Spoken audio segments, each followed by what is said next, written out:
সুজলা সুফলা শস্য শ্যামলা আমাদের এই গ্রাম বাংলার জনপদ। গ্রাম বাংলার নৈসর্গিক সৌন্দর্য আর কোথাও খুঁজে পাওয়া যায় না। গ্রাম বাংলার যেদিকে চোখ যায় সেদিকে মন হারিয়ে যায়। বৈচিত্র্যময় নৈসর্গিক সৌন্দর্যে ভরপুর এই বাংলার প্রতিটি গ্রাম। সবুজের বৈচিত্র্যময় সৌন্দর্য দেখতে এক অজানা রকমের ভালো লাগা, যা ভাষায় প্রকাশ করা সম্ভব নয়। বাংলা প্রতিটি গ্রাম অপার সৌন্দর্যে ভরপুর।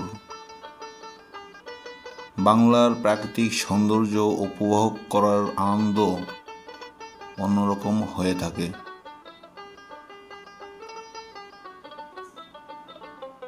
ঋতু পরিবর্তনের মাধ্যমে গ্রাম বাংলার বৈচিত্র্য সৌন্দর্যের ভিন্নতা রক্ষা করা যায়।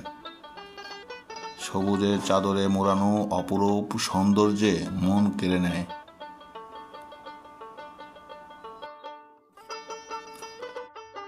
আজ আমরা যাব আপনাদেরকে নিয়ে বুলু ভাইয়ের সবজি খেতে। উনি প্রথম এই সবজি ক্ষেতটি করেছে এই বছর। তো তার সবজি খেতে কি কি ফসল লাগিয়েছে এবং কেমন ব্যবসা করেছে তার সব কিছুই আজকে আপনাদেরকে দেখাবো। আমাদের সঙ্গেই থাকুন। তো 1 বিঘা জমি নিয়ে বুলু ভাই এই সবজি ক্ষেতটি করেছে। এখানে বিভিন্ন প্রজাতির সবজি চাষ করেছে।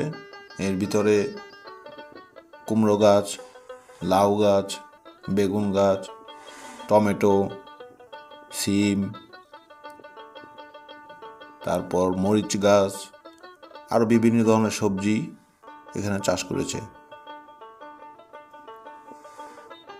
তো এবছর যেহেতু সে প্রথম চাষ করেছে, তার কেমন লাভ অথবা লোকসান হলো সেই বিষয়ে আজকে আমরা জানব।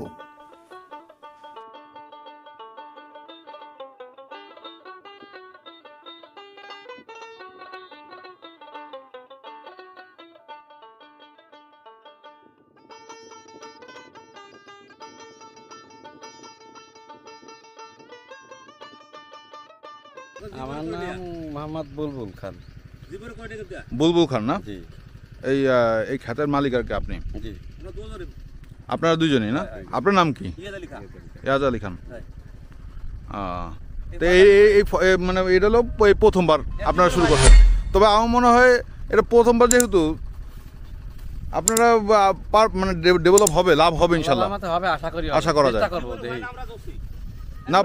পহেলা ধরেও কিন্তু আপনাদের যে মানে ফলন আল্লাহর রহমতে কিন্তু ভালো, তুলনামূলক হিসাব করে। যাও আল্লাহর রহমতে আমরা চেষ্টা করবো যথাযথভাবে যে আল্লাহ বাঁচালে কিছু চেষ্টা করবো।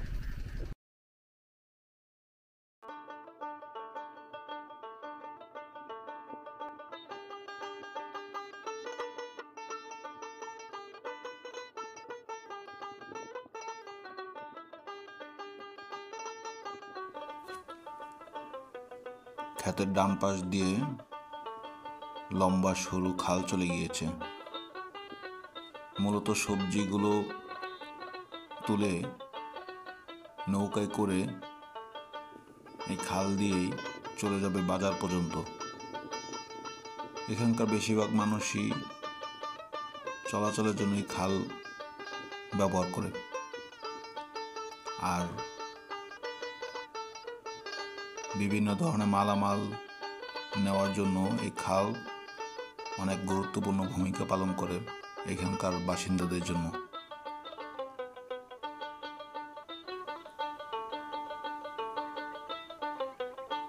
এখানে প্রায় সব ঘরেই নৌকা আছে এবং তারা হাঁস পালন করে অনেক। আর বাম পাশে দেখতে পাচ্ছেন দিগন্ত জোড়া ফসল। মূলত এক ফসলি জমি এই এলাকা। সারা বছর পানিতে ডুবে থাকে। মাছের ঘের হওয়ার কারণে এখানে সারা বছরই পানি থাকে। শুধু এই রাস্তাটা ডুবে না পানিতে।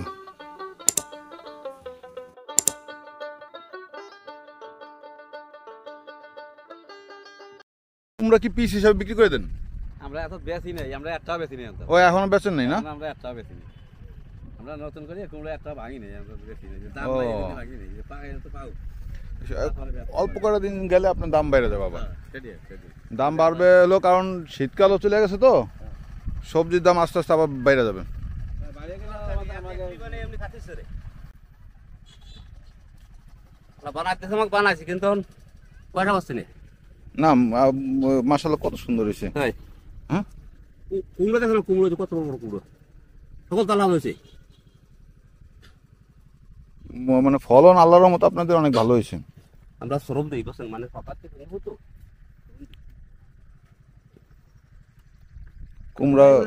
কুমড়া গুলাও বড় বড় ওইগুলো নাই, কুমড়া হয়েছে। আর সরেও খেলে আসছেন খা। চোর চোর খায় পাহাড়ে দেয় না কেউ নাকি? পাহারা দিকে আমার ওটা ওপার উপজেলা, ও ওনার বাড়ি এবার ওই চাকরি রে, আন পাহাড়া দেবে কে তাহলে? উনি কাকে চাকরি বসেন কার, হ্যাঁ আর আমি আমার বাড়িতে আসছি নাকি। পাহাড়া দেওয়া তো তার মানে কেউ নাই। তোরা তো শুরু হয়েছে আলাদা, তোরা তো হবে একটা কাছে 5 না হবে ইনশাল্লাহ, এনে লাভ হবে আল্লাহর রহমতে।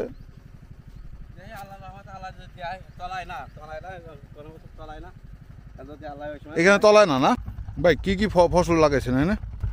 হ্যাঁ লাগাইছিলাম লাউ গাছ, কুমড়ো গাছ, তারপরে এই বাগুন গাছ, এখানে লাগাইছিলাম ই গাছ, লাল শাক, কাঞ্চন, ধনিয়া, পুঁই শাক, ও আবার লাগাই দিছি কুমড়ো, এখন লাগাইছেন কুমড়া না? মরিচ গাছ। হ্যাঁ, মরিচ গাছ তো দেখলাম না। এই যে মরিচ গাছ। ও এই যেগুলা। হ্যাঁ, এই যে মরিচ গাছ, এইগুলো লাগাইছি তো, কিন্তু খাওয়া যাচ্ছে বেশি, আসলে তো লাভ হচ্ছে না এখনো। মানে কেন লাভ হচ্ছে না? দাম নাই মোটেও, দাম নাই? দাম নাই, এর দাম পাওয়া যাচ্ছে না মোটেই। মানে এটা ব্যাপারীদের কাছে কত বিক্রি করতেছেন বেগুন? এই বেগুন আমরা যে প্রথম কাটছি কেবল। তাই? হ্যাঁ, বেগুন কাটছি প্রথম, কদু 10টা 12টা, এর উপরে কেউ নেয় না। কদু? কুমড়ো 8টা 10টা বা 15টা হাইয়েস্ট কেজি, তাতে যে আমরা করা হয়েছে তা ভাঙতেছি না, বেচতেছি না, এই যে চুরিয়ে নিয়ে যাচ্ছে এই কাজ দিয়ে, ভাঙতে দিচ্ছি না, দাম নাই।